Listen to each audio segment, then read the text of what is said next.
Hello friends, this is Chandrakant from Apple Mac Technologies. Welcome to Top Brass. And friends, as you know, in this series we discuss the legal aspects. And for this purpose, let me invite my friend from Ahmedabad, Mr. Nagesh Sood. Hello Nagesh. Hi CK, I hope you're doing fine and thank you very much for inviting me again to this platform. You're most welcome, Nagesh. And let me introduce you briefly once again for the benefit of our viewers. Nagesh is a very senior advocate practicing in Ahmedabad High Court and also a very well known human rights activist known across India. And today we would like to discuss about what is going on in our political circle. The today's news, or not really today's, it's been happening for past couple of weeks. The turmoil in Rajasthan Assembly, and today we hear that you know one faction which came out, which created the whole ruckus, has now looking at going back.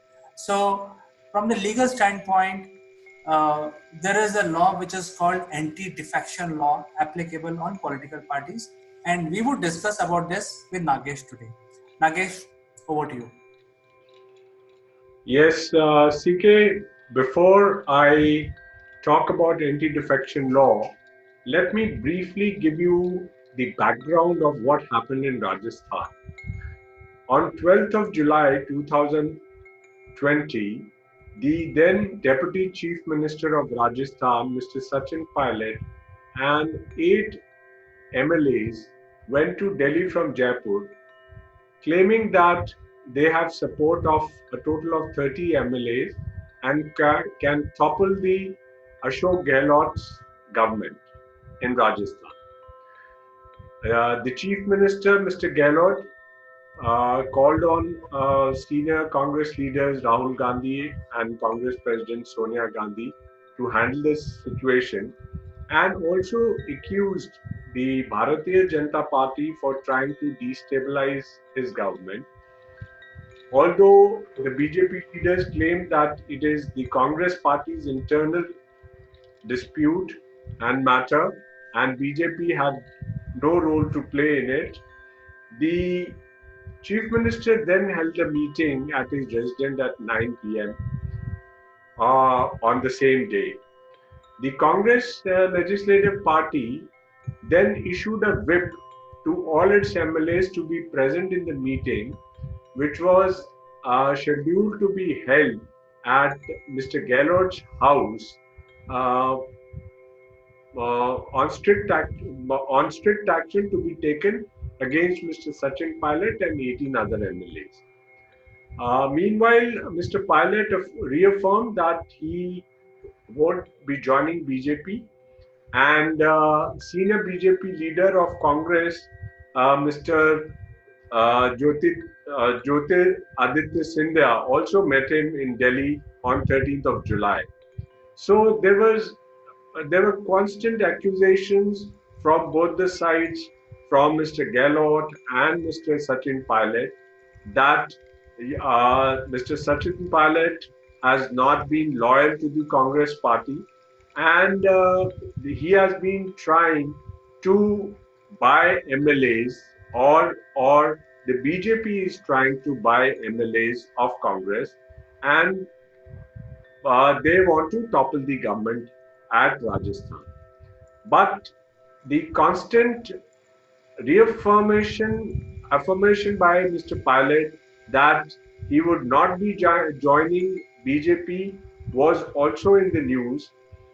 But finally, on the say of the chief minister, the Speaker of Rajasthan Legislative Assembly, Mr. C.P. Joshi, sent a notice uh, to Mr. Pilot and 18 other MLAs about the dissolution of their membership from the assembly. That is when they used the anti-defection law.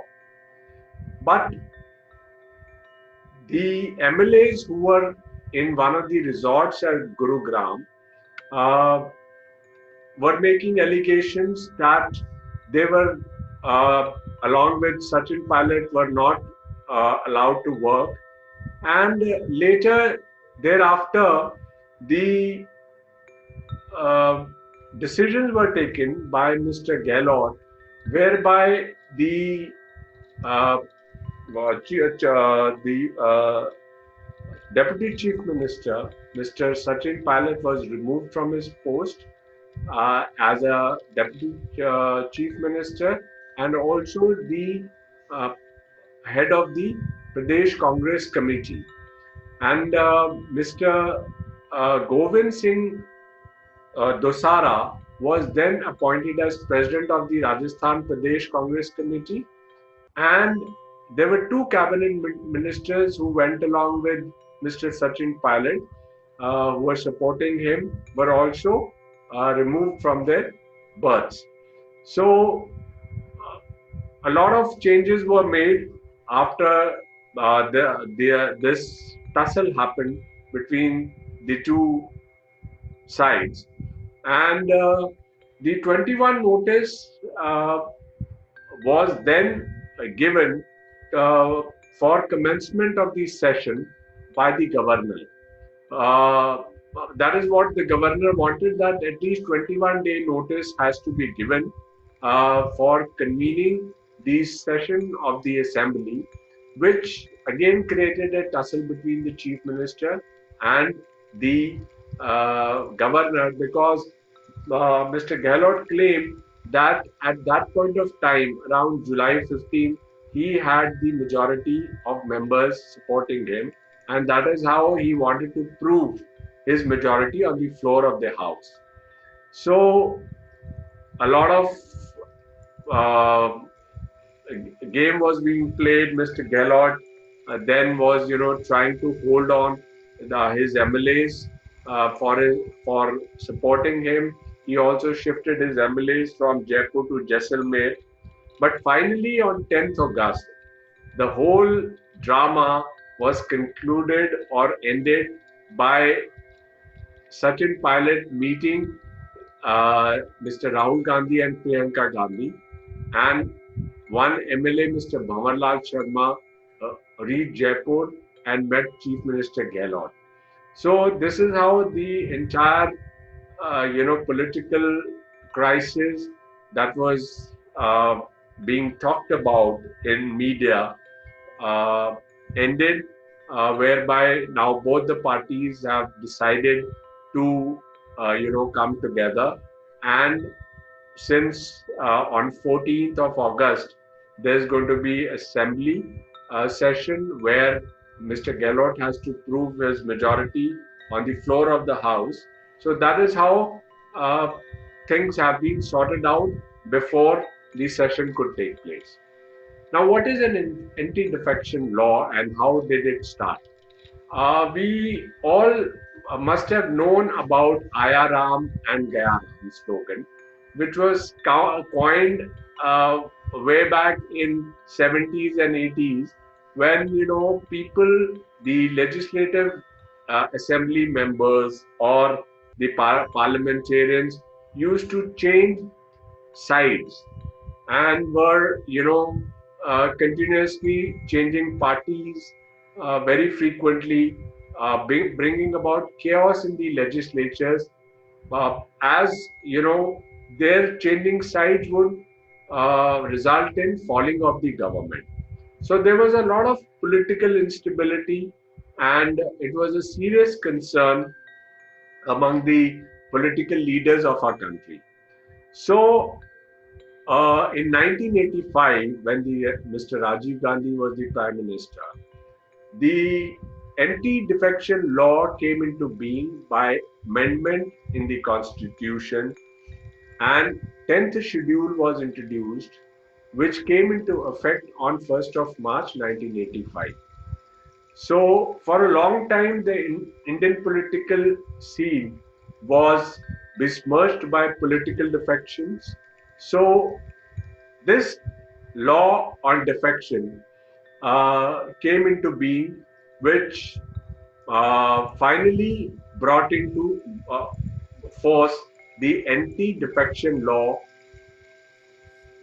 which would disqualify the members.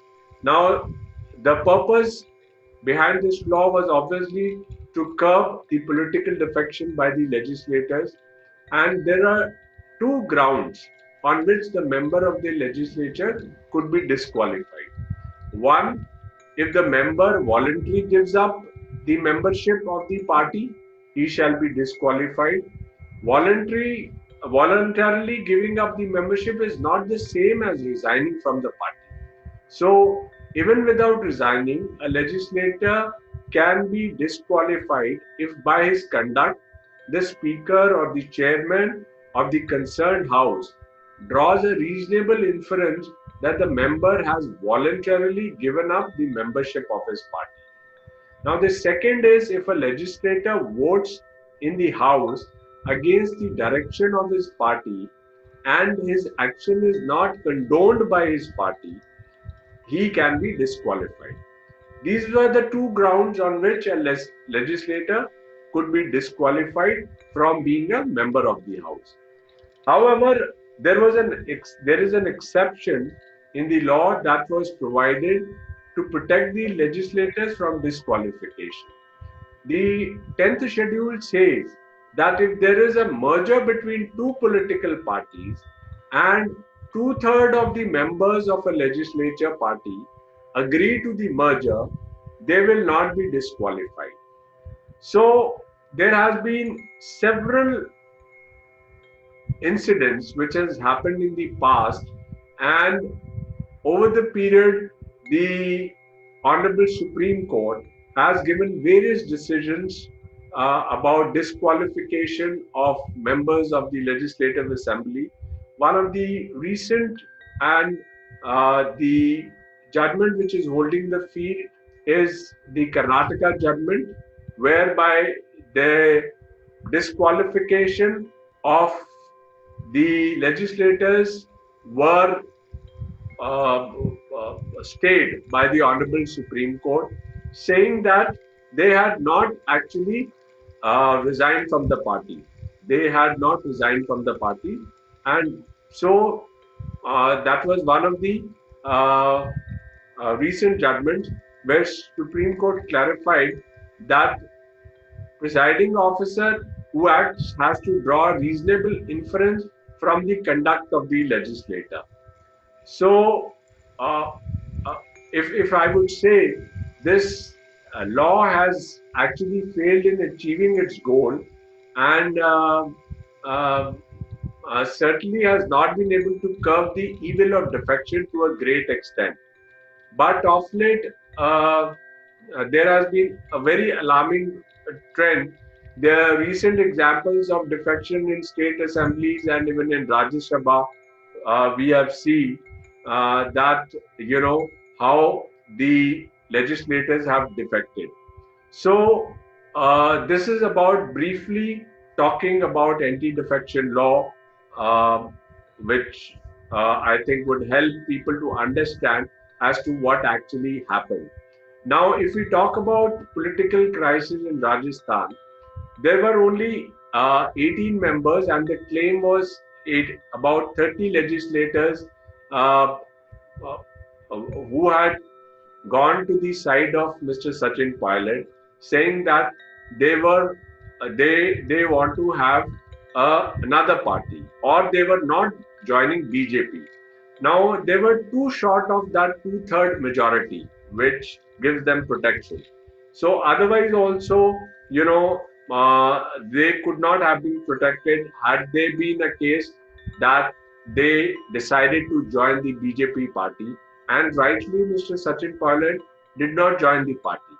Now, the notice which has been issued by the speaker, which was the cause of challenge before the Honorable High Court of Rajasthan, was that the speaker had given a show cause notice to the Sachin Pilot and the 18 MLAs that why they should not be disqualified.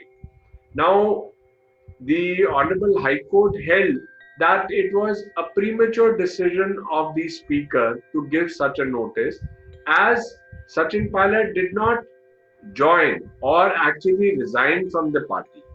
So it was too premature to, issue a notice of disqualification to Mr. Sachin Pilot and the other legislators who had kind of, sided with Mr. Pilot.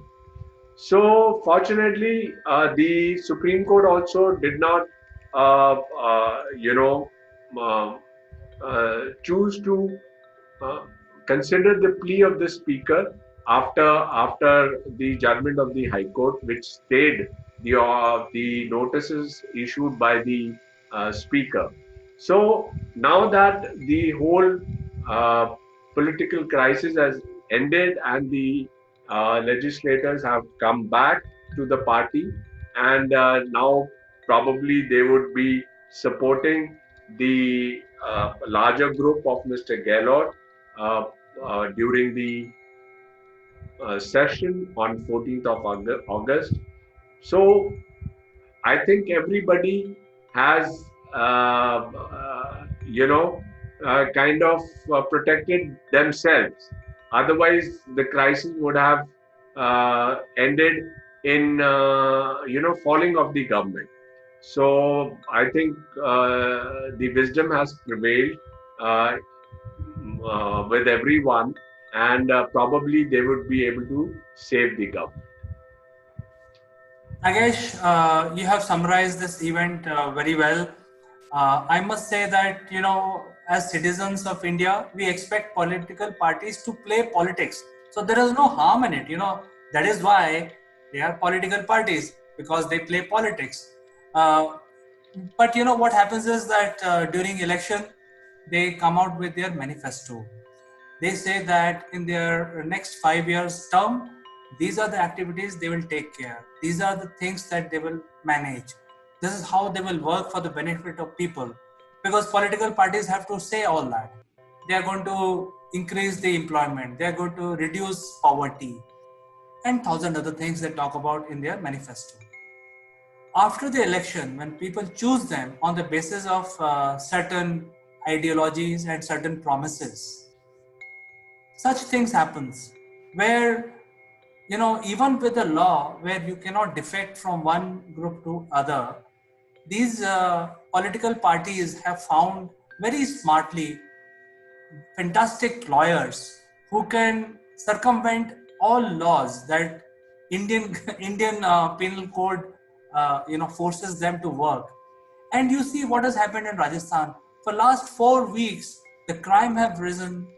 Nobody is talking about COVID because these 200 MLAs are fighting nail and tooth, and they are enjoying themselves in the resorts. So there's a new term which is called resort politics. So they are having some yoga sessions and all that. But the people who have chosen them to govern the state, what about them? I think they have been made a big fool out of, because of these issues. What do you feel about it? Well, CK, as you rightly said that the politics. When you join politics, there is different interest which plays, uh, while you are in the politics. Now, what is important here is that when people of this country choose their representatives and bring them to the legislative house, it is their duty that they follow the manifesto on which they have fought the elections. So they must stick to the promises which they have made to the people, and on the basis of those promises, they have been elected, they have been chosen by the people. So this is very important, which everybody must understand. But usually what happens is that the personal interest also plays some role of those people who get elected. Now, when they get elected into a party, the party has some interest. There are people who are already the leaders, and they try to, you know, kind of, sometimes discriminate amongst their own loyalists or the other members who have joined the party. So actually, they don't get the kind of uh, placement, the kind of role which they want to play as the legislators, as they ought to have been given. Because, ultimately, when you see it is the higher command of a party or the senior leader of the party who's deciding everything. So sometimes they do not follow their own manifestos, their own um, uh, policies, which is very difficult for some people to follow them. So at times the legislators are also in a dilemma as to what they should be doing, whether they should follow the dictates of the party by shutting their eyes, by not seeing the interest of the public, or they should choose it otherwise, or they should resign it or join a party which would support or which is already carrying the manifesto in the interest of people. So that is where the confusion comes. And yes, of course, the third personal interest is everybody who's been chosen at a position wants to exploit that position because for future benefits. As we all say that if you are made something in life, you want to do it for your family and your generations, your coming generations. So this is how being the mindset of people.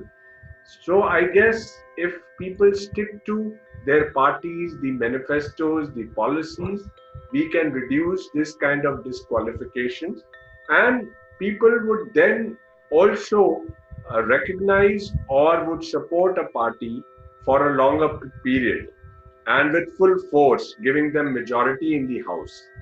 So this is what people also see, that how those people are loyal, how these representatives are loyal to them, and whether they should be chosen for this coveted post of a legislator or not.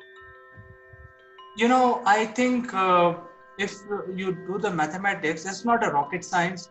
There are 200 seats in Rajasthan, and Congress is higher than 50% mark, so that is why they have formed the government. Now, I think there is a bit of miscalculation on part of Mr. Sachin Pilot, because with uh, 18 or 20 MLAs, if he thinks that he can defect, then the other opposition party has only 75. So I don't see any mathematics working in the favor of Sachin Pilot, and I fail to understand why did he take this step. You know, the BJP has only 75 seats. So with 18 I members, think, probably he was not actually defecting, but he was trying to make his point that he has not been allowed to work or he has not been given a position. So I think this was because of the heartburning which he was facing for a very long time. This kind of scenario has been created. So I think now wisdom has prevailed on both sides, and it is better that they come together and work in the interest of the people for which they have been chosen. So that is the bottom line, I guess. so wisdom has prevailed, as Nagesh says, but I have my own doubts. For how long, we shall see. And we will end this discussion now. Thank you very much, Nagesh, for coming on the show. And we will talk again tomorrow on some other issue. Thank you very much. Thank you. Thank you. Bye bye. Bye bye.